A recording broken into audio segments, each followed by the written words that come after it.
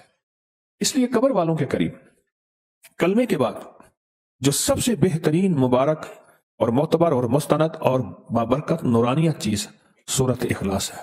درود پاک بھی ہے، سارا قرآن بھی ہے، سارے اللہ کے نام بھی ہیں، پر سورۃ اخلاص قبر والوں کو بہت اچھی لگتی ہے، اور قبر والوں کو بہت مرغوب ہے، اور قبر والوں کو بہت محبوب ہے، قبر والوں کو بہت محبوب ہے سورۃ اخلاص۔ کیوں؟ سورۃ اخلاص میں اصل اللہ ہی اللہ ہے، اور یہ اللہ کا تعارف ہے، اور 100% تعارف ہے۔ کیوں؟ زندگی میں 100 سہارے، 100 آسرے ہوتے ہیں، موت کے بعد صرف ایک ہی آسرا ہے، وہ آسرا ہے لا ملجا ولا منجا من اللہ الا الیہ۔ مولا سارے چھوڑ گئے، سارے چھوڑ گئے، اب تو ہی ہے اور تو ہی ہے۔ اپنے پیاروں کو سورۃ اخلاص کا ہدیہ کبھی نہ بھولا کرے، کبھی نہ بھولا کرے۔ اس دنیا سے رخصت ہو جانے والوں کو کبھی نہ بھولا کرے، ان کو اخلاص کا ہدیہ دیا کریں، ان کو اعمال کا ہدیہ دیا کریں، درود کلمے کا ہدیہ دیا کریں، کلمے کا ہدیہ دیا کریں۔ میرے پاس سینکڑوں واقعات ہیں، میں انہیں سینکڑوں ہی کہوں گا، ہزاروں اگر کہہ دوں تو شاید میں مبالغہ نہیں کروں گا۔ یہ جی آپ کے والدین کو ہدیہ کیا، یہ عمل ہدیہ کیا، یہ عمل ہدیہ کیا، یہ عمل ہدیہ کیا، ہمارے کام بن گئے۔ اصل میں وہ اعمال کا ہدیہ اللہ کی بارگاہ میں پیش ہوتا ہے، اور اللہ پاک خوش ہو کے اللہ کو اس کے کام بنا دیتا ہے۔ کام کون بناتا ہے؟ اللہ بناتا ہے۔ کہ آپ کے والدین کو ہم مسلسل یہ ہدیہ کر رہے ہیں، آپ کی ہمشیرہ کو مسلسل یہ ہدیہ کر رہے ہیں۔ یہ سورۃ اخلاص سوتے وقت پڑھنا، دائیں طرف حیرت انگیز موکلات ہوتے ہیں، حفاظت ان کے ہاتھوں میں غرز ہوتے ہیں، اور جو جناتی شیطانی چیز وسوسوں کی شکل میں کسی بھی شکل میں آتی ہے، اللہ پاک اس کا نظام بہتر کر کے اس کی حفاظت کرتے ہیں۔ علی کرم اللہ وجہ فرماتے ہیں النوم نصف الموت، نیند آدھی موت ہے، نیند آدھی موت ہے، اور نیند کے بعد پتہ نہیں کائنات کا نظام کیا ہے، کیا اتار کیا چڑھاؤ، کیا صبح کیا شام۔ سورۃ اخلاص اس کو سنبھالتی ہے۔ سورۃ اخلاص حفاظت کے لیے چھاؤں بن جاتی ہے، پرندہ جیسے بچہ اس کے لیے پر بن جاتی ہے، اور سورۃ اخلاص حفاظت کا انوکھا نظام بن جاتی ہے۔ سورۃ اخلاص، سورۃ اخلاص تاثیر ہے اور مٹھاس ہے، اور ایک چاشنی ہے۔ آپ کہیں گے کیسے؟ ہر پھول کی اپنی خوشبو ہے، ہر پھل کا اپنا مٹھاس ہے، اپنا ذائقہ ہے۔ میری طرف دیکھ رہے ہیں، جاگ رہے ہیں، سو رہے ہیں، اپنا مٹھاس ہے۔ اسی طرح سورۃ اخلاص چاشنی ہے، ذائقہ ہے۔ آپ یہ بتائیں مجھے، جتنی بھی چیزیں ہوتی ہیں ان میں جن چیزوں میں آپ نے میٹھا ڈالنا ہوتا ہے، اگر ان چیزوں کو سب کچھ کر لیں اور میٹھا نہ ڈالیں، میٹھا نہ ڈالیں تو میٹھا ہی اس کے ذائقے کو بناتا ہے۔ سورۃ اخلاص مٹھاس ہے آپ کے سارے دسترخوان کا، روحانی دسترخوان جتنے بھی ہیں ان کا سورۃ اخلاص مٹھاس ہے، مٹھاس ہے۔ کتنے واقعات اور روایات ایسی ہیں کہ سورۃ اخلاص قبر کے قریب پڑھی، صاحب قبر نے کہا کہ آپ کا جو ہدیہ بھیجا ہوا ہے ہمارے ہاں اتنا محبوب ہے کہ ہم سارے اس کو تقسیم کر رہے ہیں۔ اور کتنے واقعات ہیں کہ 70 سال پہلے کوئی اللہ والے آئے تھے، انہوں نے آ کے ہماری قبر میں 17 بار یا 21 بار مختلف روایات سورۃ اخلاص پڑھ کے ہدیہ کیا۔ آج 70 سال ہو گئے، اس ہدیے کی برکتوں کو بانٹتے بانٹتے بانٹتے وہ ختم نہیں ہو رہا، وہ ختم نہیں ہو رہا۔ لوگوں کو اپنی یوٹیوب چینل ہر وقت سبسکرائب کرائیں، آپ دوسروں کے لیے صدقہ جاریہ بنیں گے، اللہ پہلے آپ کی مصیبت ٹالے گا۔ اللہ پاک اپنے بندوں کی محبت میں وہ رحمتوں کے جھرونکے بھیجتا ہے کہ خود بندے بھی حیران ہوتے ہیں اور فرشتے بھی حیران ہوتے ہیں۔ خالق ہے، سارے مخلوق ہیں، چاہے فرشتے ہوں یا انسان۔ اپنے بندوں سے محبت، الفت اور آخری محبت اور آخری شفقت، اور جو شخص اس کے بندوں سے محبت کرتا ہے پھر اللہ اس سے محبت میں لگ جاتا ہے۔ یہ اس کریم کا ایک خاص نظام ہے، جو اس کے بندوں سے محبت کرتا ہے میرا رب اس سے محبت کرنے لگ جاتا ہے۔ کہ اللہ کہتا ہے تو میرے بندوں سے محبت کرتا ہے۔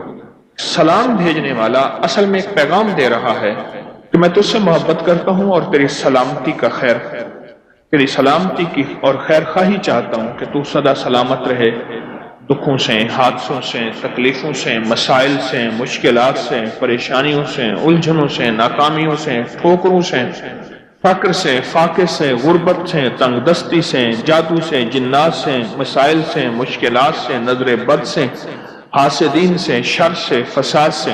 یہ اصل میں سلام کرنے والا یہ پیغام دیتا ہے کہ تجھ پہ سلامتی ہو. آج لقمہ کھایا ہے تو کل بھی کھاتا رہے، آج گھونٹ نگلا ہے تو کل بھی نگلا رہے. ایسا نہ ہو یہ گھونٹ نہ نکلے اور تجھے پلاسٹک کا پائپ لگ جائے اور اس کے ذریعے غذا جانی ہو. تجھے میں سلامتی کی دعا کرتا ہوں. آنکھ بند ہے تو کل کھل بھی جائے، کھل گئی ہے تو بند بھی ہو جائے. منہ کھلا ہے تو بند ہو جائے، پھر بند ہے تو کھلا رہ جائے. قدم اٹھے ہیں تو اٹھتے رہیں. کوئی فالج، کوئی پیرالائز، کوئی بیماری ایسی نہ ہو تیرے قدم ہی نہ اٹھ سکے. آج پہلو بدل رہا کل بھی بدلتا رہے. کوئی ایسی تکلیف، ایسی پریشانی، ایسی الجھن نہ ہو کہ تجھے پہلو بدلنے میں مشکل ہو جائے. ایک بندہ صرف سلام کے ذریعے اصل میں سارا پیغام یہی دیتا ہے. جسے بظاہر ہم سلام کہتے ہیں وہ سارا پیغام یہی، یعنی اس لفظ سلام کے اندر یہ ساری دعائیں، یہ ساری کیفیتیں اور یہ سارے احساسات چھپے ہوئے ہیں. یقین جانیے بعض اوقات لفظ سلام کو اور مجھے سلام کرنا ایک جمعدار نے سکھایا تھا. میں روزانہ کالج جاتا تھا. ایک گھر کے اندر سے ایک گلی تھی، گلیوں سے نکل کے شارٹ میں سڑک پہ جاتا تھا، پھر وہاں سے کالج جاتا تھا. ایک جمعدار کھڑا تھا تو اس نے اپنے انداز میں مجھے بات کی، اپنے انداز سے، اور مجھ سے کہنے لگا خان صاحب آپ ہمیں کبھی سلام نہیں کرتے، ہم جمعدار ہیں، غریب ہیں، اس لیے. ایسی بات چوٹ لگی، ایسی چوٹ لگی.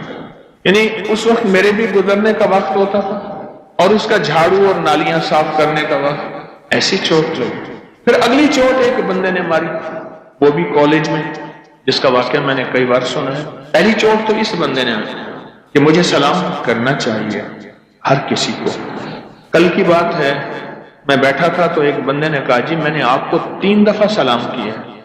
کسی سوچ میں گم تھا. میں نے کہا جی میں آپ کو 3 دفعہ جواب دیتا ہوں. پھر میں نے اس کو 3 دفعہ جواب دیا. درود محل میں بیٹھا تھا تو اس نے مجھے کہا جی آپ کو میں نے 3 دفعہ سلام کیا. کسی خیال میں سوچوں میں بیٹھا، میں نے سنا ہی نہیں.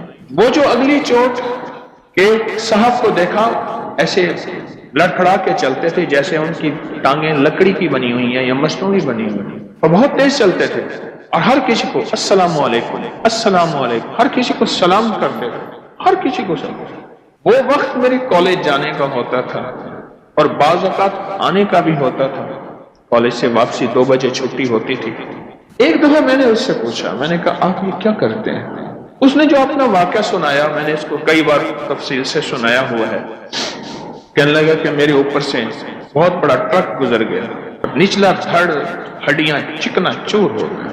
مجھے جب ہوش آیا تو انہوں نے کہا جی یہاں دستخط کریں کہ آپ کی نچلی دونوں ٹانگیں کاٹنی پڑیں گی، اگر نہ کاٹی تو یا یہ ہڈیاں اندر گل جائیں گی اور پیپ پڑ جائے گی جسے انفیکشن کہتے ہیں، یا یہ ہے کہ یہ پتھر کی ہو جائیں گی اور ساری زندگی تمہیں اس کا بوجھ نہیں اٹھا سکو گے. تمہارے دھڑ کو ہم اس کے وزن سے ہٹانا چاہتے ہیں، پھر مصنوعی ٹانگیں لگا دیں گے، بساکیاں ہوں گی، جو بھی ہوگی. میں نے کہا نہیں، میں اپنی ٹانگیں نہیں کٹتا نہیں دیکھنا چاہتا، میں نہیں دیکھنا چاہتا. انکار کر دیا. میں ٹھیک ہو گیا، صحت یاب ہو گیا، لیکن ٹانگیں نچلے کوئی پتہ نہیں ہوتا تھا مکھی بیٹھی ہے، چیونٹی کاٹ رہی ہے، کوئی خبر نہیں تھی. نچلا دھڑ ختم. کوئی عرصہ پڑا رہا. ایک دفعہ ایک صاحب عیادت کرنے لوگ آتے تھے، تسلی دے کے چلے جاتے تھے. ایک صاحب آئے، تم ایسا کرا کرو ویل چیئر میں بیٹھ کے اپنے دروازے میں بیٹھ جایا کرو، آتے جاتے کو سلام کیا کرو.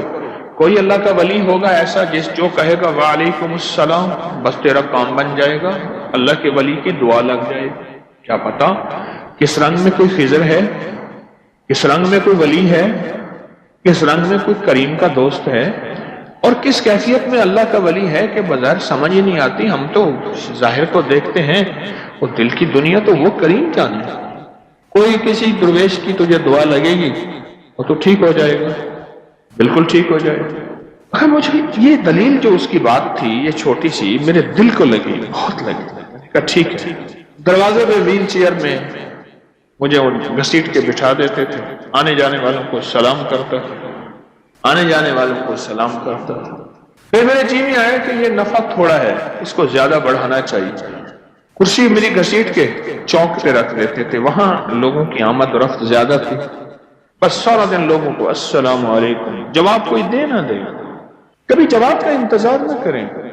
یہاں تک فرمایا جو بندوں کو سلام کرتا ہے فرشتے اس کے سلام کا جواب دیتے ہیں. ہمارے لیے تو فرشتے ہی کافی ہیں، فرشتے اس کے سلام کا جواب دیتے ہیں، ہمارے لیے تو فرشتے ہی بہت ہیں. اور وہاں میں نے پھر سلام کرنا شروع کر دیا، لوگوں کو بہت کثرت سے کرتے کرتے کرتے کرتے کچھ ہی عرصے میں نے محسوس کیا میرے جسم کے اندر ایک طاقت آ رہی ہے، ایک قوت آ رہی ہے، اور میری ٹانگوں کے احساسات بڑھ رہے ہیں. سلامتی لوٹ کے واپس آتی ہے، بددعا لوٹ کے واپس آتی ہے، لعنت لوٹ کے واپس آتی ہے، لعنت لعنت لوٹ کے واپس آتی ہے. سارا دن بعض بندوں کا کام لعنتیں دینا، بددعا دینا. انہیں علم نہیں ہے کہ جس کو لعنت دے رہا ہے وہ بعض اوقات اس قابل نہیں ہوتا کہ لعنت کے قابل ہو. کوئی ہزاروں لاکھوں میں سے ہوں گے بھی صحیح، پر لاکھوں لعنت کے قابل نہیں ہوتا. اور یہ لعنت دے رہا ہے، گھومتی ہے اور گھوم کے واپس آ کے اسی کے گلے میں لعنت توق بن کے اس کے گلے میں، اور بعض اوقات نسلوں تک چلتی. حدیث آئے، حدیث مبارکہ ہے. اور اس طرح دعا اور اس طرح سلامتی، سلام کرنے والا سلامتیاں بکھیر رہا ہے. اللہ کا نام ہے یا سلام ہو، سلام اللہ کا نام ہے. ہر نام کے اندر خیر ہے اور صفات ہیں، اور ہر نام کے اندر ایک برکت ہے، اور ہر نام نور سے مزین منور ہے. ہر نام کے اندر شفا بھری ہوئی ہے، راحت بھری ہوئی ہے، رحمت بھری ہوئی ہے، خیر بھری ہوئی ہے، برکت بھری ہوئی ہے. اللہ جل شانہ کے یہ صفاتی نام ہے، بھرا ہوا ہے سب کچھ. اچھا، ہمیں اس کا تھوڑا سا پتہ ہے اللہ کے ہاں اس میں کیا خیر ہے، اور اللہ کے ہاں اس میں کیا برکت ہے، میرا رب بھی جانے. اب اس نے جو سلام کیا وہ اس کی طرف چیز لوٹنا شروع ہو گئی. بس یہی مطلوب تھا، وہ چیز لوٹے اس کی طرف. کہنے لگے میرے پاؤں میں ٹانگوں میں احساسات بڑھے، وہ خیر لوٹنا شروع ہوئے، اور اس کے ٹانگوں کے احساسات بڑھنا شروع ہوئے، اس کے اندر کی کیفیات، احساسات. بس یہی تھا. اسے یقین ہو گیا. اللہ پاک بعض اوقات کسی تسبیح، غور سے یہ فکرہ میرا یاد رکھیے گا ہمیشہ، اللہ پاک بعض اوقات کسی تسبیح، کسی وظیفے، کسی دعا، کسی عمل کا کمال دکھاتے ہیں، تھوڑا سا دکھاتے ہیں کہ بندے تو یہ یقین آ جائے کہ ہم ہیں، اور تاثیر بھی رکھتے ہیں، طاقت بھی رکھتے ہیں، اور ہم جو چاہتے ہیں کر لیتے ہیں. آج بھی وحی کی برکات موجود ہیں. دوسرے لفظوں میں وحی کی برکات، قرآن وحی اور فرمان مصطفیٰ وحی. قرآن بھی وحی اور فرمان مصطفیٰ بھی وحی. میرے وحی ہے، عرشوں سے آئی ہے، اور آج بھی اس کی برکات موجود اور 100% موجود. اس کی تاثیر، اس کا کمال موجود ہے. یقین ہے. کہتے ہیں میں نے پھر آہستہ آہستہ بیساکھیاں لی، سہارے لیے، سلام والا عمل نہ چھوڑا، اور پھر چلنا شروع ہوا. آج وہی ٹانگیں ہیں جس کی ہڈی ہڈی چورا ہے، جس کا حصہ حصہ ٹوٹا ہے، اور وہی میرے ساتھ مجھے چلاتی ہیں، اور میں چلتا ہوں، اور میری چال کا بڑے بڑے مقابلہ نہیں کر سکتے. اور واقعی ایسا جس عمل کی وجہ سے میں یہاں تک پہنچا ہوں، یعنی وہ چال پہ پہنچا ہوں، میں اس عمل کو کیسے چھوڑوں. میں بات کر رہا تھا اور اس ضمن میں واقعہ سنایا تھا کہ میرے اللہ کو بندوں کی خیر خواہی بہت پسند ہے، اور جو بندوں کی خیر خواہی چاہتا ہے میرے اللہ کے ہاں وہ پسندیدہ بن جاتا ہے. اور میرا اللہ کہتا ہے فرشتوں جاؤ، ایسا کرو، ایسا کرو، اسے ہاتھ ملاؤ، اس کے پاؤں کے نیچے پر بچھاؤ، اسے مصافحہ کرو. فرشتوں جیسی مقدس نوری مخلوق اس بندے سے آ کے مصافحہ کرنا شروع کر دیتے ہیں، ہاتھ ملاتے ہیں، راستوں میں کھڑے مرحبا کہہ رہے ہوتے ہیں، خیریت سے ہیں آپ، ٹھیک ہے. اور بیمار ہو جائے، حدیث میں آتا ہے، مفہوم ہے، بیمار ہو جائے اس کی عیادت کرنے جاتے ہیں. اور ایک حدیث کا فرمان ہے، آقا کا مفہوم ہے، اور حتیٰ کہ پھر یہ کسی کام میں جائے، کسی مقصد کے لیے جائے، کسی منزل کے لیے جائے، کسی مسئلے کے لیے جائے، فرشتے اس کی مدد کرتے ہیں۔ زندگی کے تجربات میں ایک چیز اپنے دامن میں باندھ لیں، میں بھی محتاج ہوں، آپ بھی، اس وقت سے پہلے کہ جب میں بے بس کر دیا جاؤں، اس وقت سے پہلے جب میں بے بس کر دیا جاؤں، اس سرمایہ اکٹھا کر لیں۔ ہمارے ایک دوست تھے، آٹو کا کام تھا ان کی والدہ بیمار تھی، تو والدہ کو انہوں نے ایک پرائیویٹ ڈاکٹر تھے ان کے ہاں، انہوں نے ان کو داخل کیا ہوا تھا۔ جب ہم گئے تو وہ کہا جی ڈاکٹر صاحب کا وزٹ کا وقت، باہر بیٹھے۔ میں نے کہا باہر کیوں بیٹھے؟ ساتھ جو کامن ورڈ ہے ہم اس میں چلتے ہیں، مریضوں کی عیادت کرتے ہیں اس نیت سے۔ سرکار نے فرمایا جو صبح عیادت کرے گا شام تک 70,000 فرشتہ اس کے لیے دعائیں مغفرت کرے گا، اور جو شام کو کرے گا صبح تک کرے گا۔ میں گیا نا تو ایک بندے کے دونوں ٹانگیں کٹی ہوئی تھیں، رانوں کے قریب سے کھڑا ہو گیا۔ کیا ہوا؟ تو اس نے جو اپنی کہانی سنائی، کہا کہ میرے پاؤں پہ تھوڑی سی چیر لگی، بس اس کے بعد وہ زخم بنا، اس کی مرہم پٹی بہت کی، علاج ٹھیک نہ ہوا، پھر انگوٹھا انہوں نے کاٹ دیا، پھر کچھ عرصہ ٹھیک ہوا، پھر علاج اور زخم بڑھا، پھر میرا آدھا پاؤں کاٹا، پھر پورا پاؤں کاٹا، پھر آدھی پنڈلی کاٹی، پھر پوری پنڈلی کاٹی، پھر گھٹنا کاٹا، پھر گھٹنے کے اوپر سے کاٹ دیا، اور میں ٹھیک ہو گیا۔ میری ٹانگ ٹکڑے ٹکڑے ٹکڑے ٹکڑے ٹکڑے کٹتے، میں گھر آ گیا۔ کچھ ہی عرصے کے بعد اس ٹانگ پہ وہی شروع ہو گیا، اور یہ ٹانگ بھی کٹتے کٹتے ویسی کٹی ہے۔ اور ایک عجیب بات ہے، آج اس کے الفاظ مجھے پتہ نہیں وہ زندہ یا فوت ہو گیا، اس بات کو بھی 30 سال کے قریب عرصہ ہو گیا۔ مجھے زندگی کا وہ لفظ یاد ہے، کہنے لگا میرے جی میں تھا میں اپنے قدموں سے چل کے حج کرتا، میں اپنے قدموں سے چل کے مسجد میں جاتا، میں اپنے قدموں پہ کھڑے ہو کے نماز پڑھتا، ایسے نظر اپنی طرف دوڑا کے نا، نیچے پاؤں کی طرف، نیچے ایسے نظر دوڑا کے کہنے لگا قدم ہی کہاں ہے۔ مشہور پامسٹ تھے ایم اے ملک، میرے کچھ عرصہ زہری علاج رہے، بہت بڑے پامسٹری کے استاد تھے، ہاتھوں کی لکیروں، علم ہے، علم کی حد تک ٹھیک ہے۔ مجھے کہنے لگے کہ میں جیل میں گیا اور موت کا قیدی تھا کال کوٹری میں، اس کو میں نے کہا ہاتھوں کا پرنٹ دے، اس نے ہاتھ ایسے آگے کیا، کہنے لگے اسی کو کاٹ کے لے جا، پرنٹ کی کیا ضرورت ہے، صبح تو اس جسم نے ختم ہو جانا۔ یہ بے بسی، ایسے ہاتھ کیسے کیا؟ میں نے اس کو کہا ہاتھ کا پرنٹ دے، میں نے لکیریں دیکھنی ہیں، تیری قسمت، تیری مقدر، تیرا نصیب جو تیری قدرت نے لکھا ہے، وہ نہیں یہ ہاتھ کاٹ کے لے جائیں۔ آپ کو ہاتھ کا پرنٹ کیوں لیتے ہیں؟ ہماری زندگی کے مراحل بے بسی میں چل رہے ہیں۔ ایک طاقتور چیز ہے وہ ہے دعا، ایک طاقتور چیز ہے وہ ہے کوئی عمل، ایک طاقتور چیز ہے وہ ہے کوئی ایسی چیز جو مجھے اس بے بسی سے نکال دے۔ وہ صرف غیبی نظام ہے اور کوئی نہیں۔ میں اپنے لفظ کو پھر دہرا رہا ہوں، وہ غیبی نظام ہے اور کوئی نہیں۔ وہ غیبی نظام ہی مجھے بے بسی کی زندگی سے نکال سکتا ہے۔ وہ ایشور ہے، وہ گاڈ ہے، وہ دیوتا ہے، وہ اللہ ہے، وہ ایلیہ ہے، کوئی بھی نام دے دے، اس رب کو کوئی نام دے، رام کہیں، کوئی نام دے دے، وہی ہستی ہے جو مجھے اس بے بسی کی زندگی سے نکال سکتی ہے۔ اس ہستی کے علاوہ کوئی ہستی نہیں۔ نہرو نے لکھا کہ میں جیل میں تھا، نہرو نے، جواہر لال نہرو، والد موتی لال تھے، گھر کے سامنے نہر تھی تو اس کی وجہ سے نہرو کہے۔ کہنے لگا میں جیل میں تھا، انگریز کی جیل تھی، کہتے تنہائی تھی، بعض اوقات کھویا کھویا اتنا بے بس کہ چپ کر کے بیٹھا ہوتا تھا، گلہریاں میرے اوپر چڑھ جاتی تھی، گلہریاں یہ سمجھتی تھی یہ اچھی کوئی مردہ چیز ہے، بالکل چپ سے بیٹھا ہوتا تھا۔